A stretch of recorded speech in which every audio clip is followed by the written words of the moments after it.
কিন্তু কিছু কষ্ট ছোটবেলাটাও রয়েছে। হ্যাঁ, টিনেজ লাইফে ডেফিনেটলি মানে বাবা মায়ের সেপারেশন হয়েছিল বলে সেখান থেকে দাঁড়িয়ে তখন কষ্টটা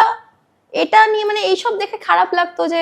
পাশের বাড়ির হয়তো বোনের জন্মদিন, তার জন্মদিন আমাকে ডেকেছে, আমি গিয়েছি, তার বাবা ওকে জন্মদিনে খাইয়ে দিচ্ছে, বা আমার বন্ধুরা বাবা মাকে সাথে করে নিয়ে লাইফের প্রথম বোর্ড এক্সাম আইসিএসসি দিতে যাচ্ছে, আমি কিন্তু একা একাই গেছি, মা ঘরের কাজ করছে, আমি গেছি, কারণ তখন বাবা ছিল না। এইগুলো দেখে টুকটাক খারাপ লাগতো,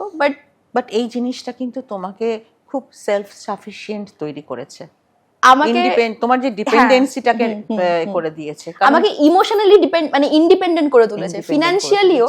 টাকা পয়সার মানে ব্যাপারগুলো বুঝতে শিখেছি ওই ইনসিডেন্ট গুলো হওয়ার পরে। সিরিয়াল থেকে হয়তো অনেক টাকা আমি আর্ন করেছি, কিন্তু আমি না বুঝতাম না, বাবা মাই সবটা হ্যান্ডেল করতো, আমাকে কখনো এটা বলাও হতো না যে তুমি কিন্তু টাকা কামাচ্ছ, এরম না।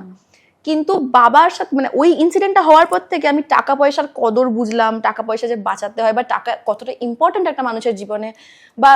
একা একা সবকিছু করতে পারা, মানে একা কলেজে ভর্তি হওয়া, ওগুলো আমার কাছে তখন সবটাই,